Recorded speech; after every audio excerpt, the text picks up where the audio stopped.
नमस्कार दोस्तों, हम पृथ्वी की आंतरिक भौतिक संरचना के बारे में पढ़ रहे थे, है ना। जिस क्रम में हमने प्रत्यक्ष और अप्रत्यक्ष विधि को देख लिया था, इसके आगे अब हम पढ़ते हैं सूक्ष्म वैज्ञानिक विधि।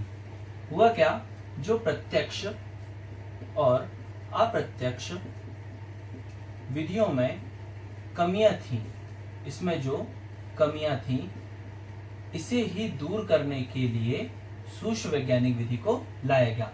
इस सूक्ष्म वैज्ञानिक विधि क्या है? ये जो विधि है ये भूकंप शास्त्र पर आधारित है। ये सूक्ष्म वैज्ञानिक विधि भूकंप शास्त्र पर आधारित है, जिसमें क्या है, भूकंप से संबंधित विशेषताओं का वर्णन है, साथ ही साथ भूकंप तरंगों के बारे में है, भूकंपीय तरंग। ठीक है ना। अब भूकंप तरंगों की अगर यदि हम बात करें तो भूकंप तरंगें कितने प्रकार की होती हैं? 2 प्रकार की होती हैं। 2 प्रकार की भूकंप तरंगें होती हैं। कौन कौन सी? पिंड तरंगें और सतही तरंगें। ठीक है ना। जिसमें से अभी हम क्या पढ़ रहे हैं? पृथ्वी की आंतरिक भौतिक संरचना। पृथ्वी की आंतरिक ना, तो ये जो पिंड तरंगें होती हैं ये वे तरंगें हैं जो पृथ्वी की आंतरिक भाग में संचरित होती हैं, जो ट्रेवल करती है।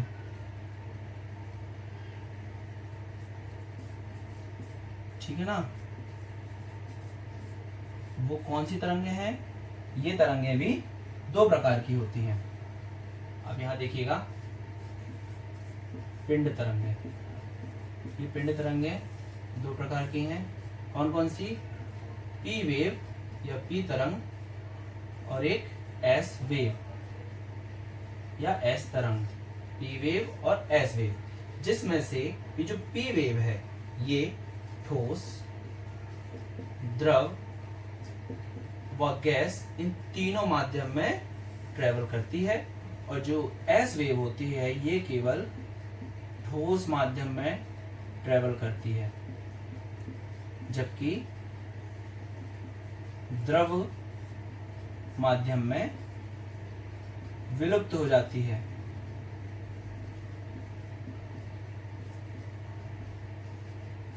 ठीक है ना। यहां तक समझ में आया है अपन को? तो ये हमने देख ली अपनी कुछ पी और एस तरंगों की विशेषता और भूकंप तरंगों से संबंधित कुछ तथ्य। अब इन तथ्यों का हम प्रयोग करेंगे पृथ्वी के आंतरिक संरचना के बारे में पता करने में। चलिए आगे बढ़ते हैं।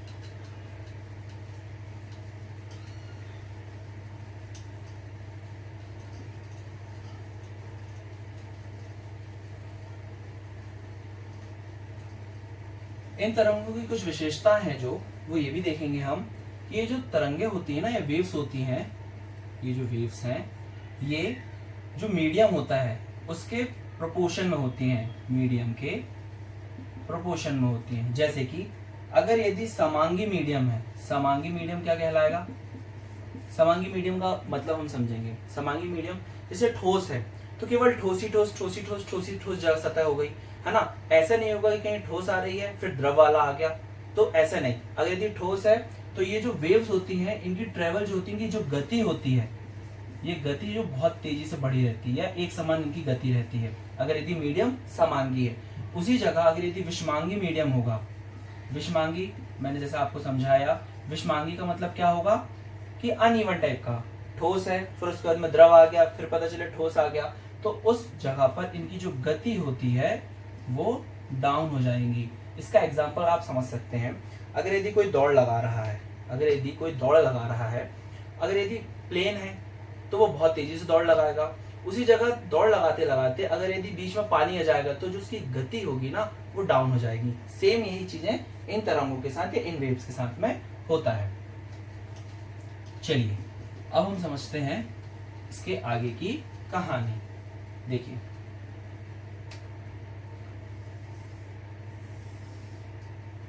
कुछ इंपॉर्टेंट चीज है, जैसे ये हमारा पृथ्वी का एक हिस्सा है ना, सतह से केंद्र के बीच में। अब जब हम डिवाइड करते हैं इसको तो हम देखेंगे कि ये कुछ इस तरीके से डिवाइड होता है। जैसे ये वाला जो हिस्सा हो गया, ये हो गया हमारा क्रस्ट, ये हिस्सा हो गया हमारा मेंटल, और ये हिस्सा हो गया हमारा क्रोड। ये तो आपने अपनी बेसिक पढ़ाई में भी देखा ही होगा, है ना। ये क्रस्ट है, ये मेंटल है, ये क्रोड है। अब इनको भी हम अपनी पढ़ाई के क्रम में डिवाइड करते हैं, जैसे कि इस तरीके से, जैसे कि इस तरीके से, ठीक है ना।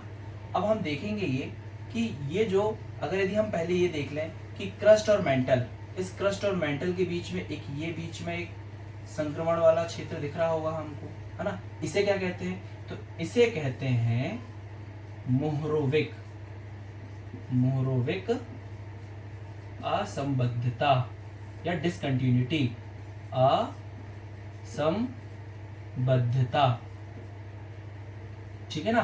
किसके बीच में है? ये क्रस्ट और मेंटल के बीच में है, ध्यान देंगे, ठीक है। फिर मेंटल और क्रोड को के बीच में क्या है? ये बीच में जो डिस्क्रिट, मतलब इसका समझने का मतलब क्या, देखिए जैसे क्रोड है तो क्रोड से जैसे जैसे क्रोड की मात्रा कम हो रही है और मेंटल स्टार्ट हो रहा है, मतलब कि क्या, मेल्टिंग जो एरिया है जहाँ पे पिघला हुआ या द्रव हमें समझ में आने लगा वो स्टार्ट हो रहा है। ये वो रेखा डिसाइड कर रही है कि यहाँ तक हमारा ठोस चट्टानी सतह थी, फिर धीरे धीरे वो कम होते होते होते एक ऐसी परत बन जाएगी जो इन दोनों को डिवाइड करेगी कि यहाँ पर हमें चट्टाने जैसे ठोस सतह मिलेगी और यहाँ पर इसके साइड यहाँ पे द्रव जैसा मेल्टिंग चीजें मिलेंगी, है ना। तो इसलिए इसके बीच की जो परत है इसे हम कह देते हैं मोहरोविक असंबद्धता। उसी प्रकार मेंटल और क्रोड, यहाँ तक मेंटल था और उसके जस्ट बाद में हमको क्रोड की संरचना प्राप्त होती, तो इसे कहते हैं गुटेनबर्ग, गुटेनबर्ग असंबद्धता। जिनने इनकी खोज की उनके नाम पर को रख दिया गया है ना। तो मोहरोविक असंबद्धता, गुटेनबर्ग असंबद्धता। अब आप कोई बोलेगा कि असंबद्धता वर्ड हमें समझ में नहीं आ रहा है, सीधी सी बात है, सीधा सीधा क्रोड आ रहा था, क्रोड के बीच में यहाँ पे इंटरप्ट हो गया, मेंटल आने लगा, तो इसलिए हम इसको क्या कह रहे हैं? Discontinuity, discontinuity. तो ये जो डिसकंटिन्यूटी है ना, इसी को हिंदी में असंबद्धता कहते हैं, ठीक है ना। यहां तक हो गया अपना। चलिए अब हम देख रहे हैं कि हमने क्रस्ट, मेंटल और क्रोड, इन तीनों को जो विभाजित कर रही थी जगहें, उनको हमने देख लिया, मोहरोविक असंबद्धता और गुटेनबर्ग असंबद्धता। लेकिन हम एक चीज और देखेंगे कि यहाँ ये है हमारा हिस्सा अपर क्रोड, ठीक है ना, सॉरी अपर क्रस्ट, और ये है हमारा लोअर क्रस्ट। अब ये भी है कि ये ऊपरी सतह है क्रस्ट की, ये निचली सतह है क्रस्ट की। उसी प्रकार यहाँ पे भी देखेंगे हम, ये अपर मेंटल है, ये लोअर मेंटल है, ठीक है, आया ना समझ में। और उसी प्रकार यहाँ पर भी डिवाइड होता है, ये क्या हो जाएगा? अपर क्रोड और लोअर क्रोड, ठीक है।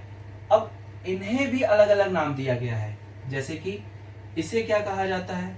ये जो अपर क्रस्ट और लोअर क्रस्ट को अलग अलग करती है, इसे कहते हैं कोनार्ड असंबद्धता, कोनार्ड असंबद्धता, ठीक है।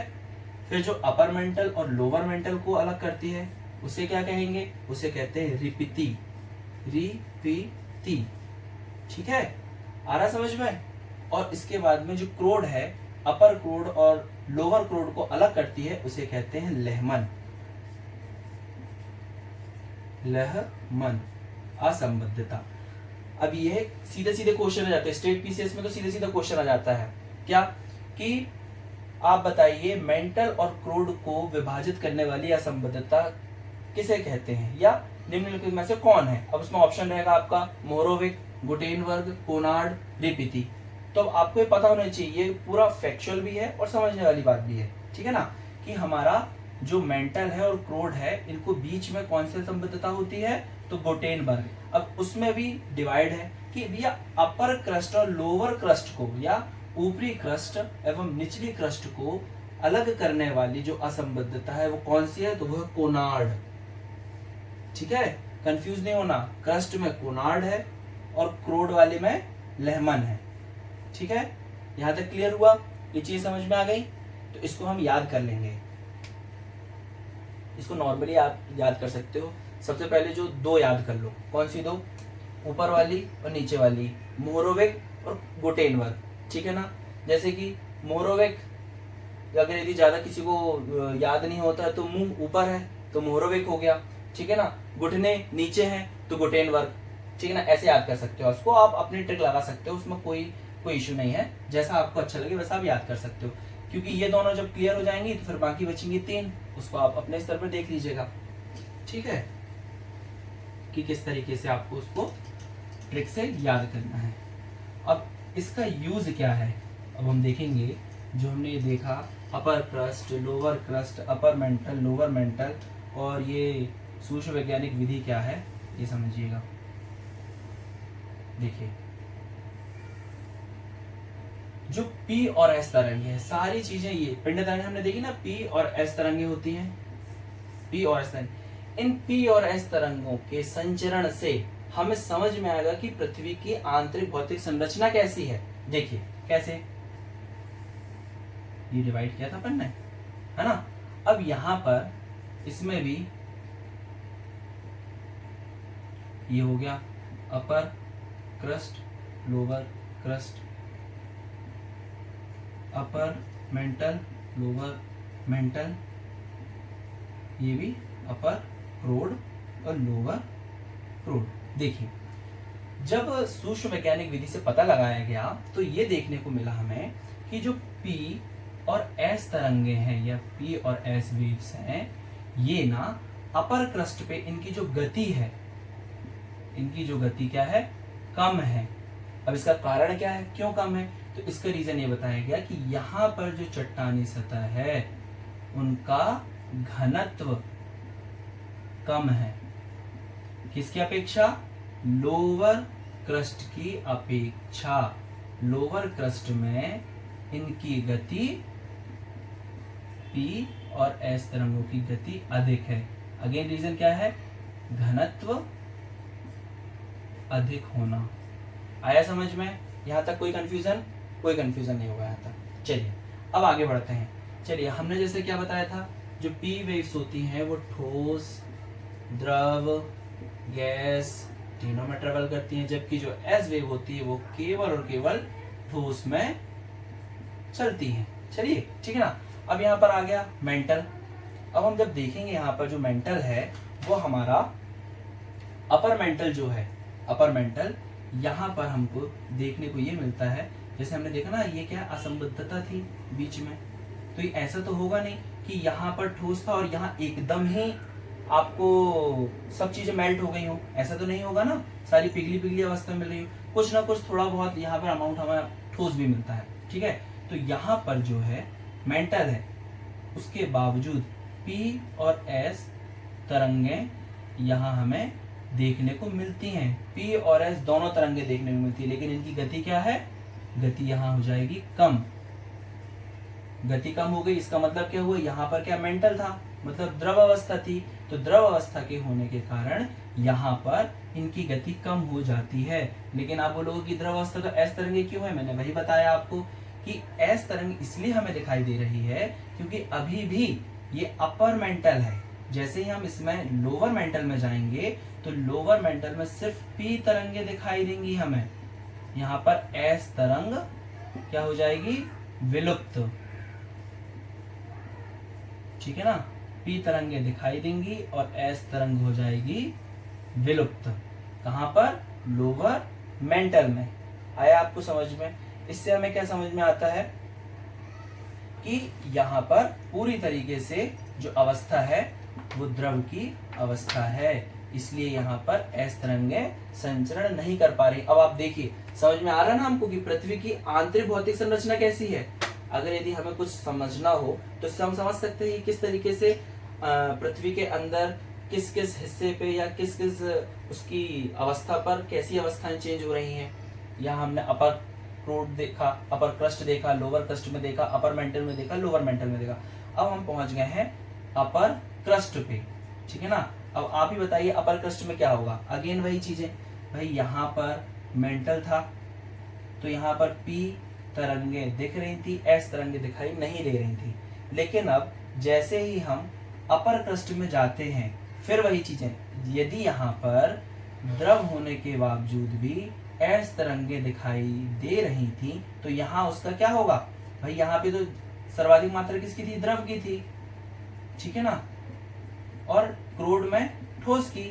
लेकिन अभी भी यहाँ पर स्थिति ये नहीं बन पाती है कि एस तरंगे आपको दिखने लगे, इसलिए यहाँ पर भी पी तरंगे दिखाई देंगी आपको और एस तरंगे विलुप्त रहेंगी, ठीक है ना।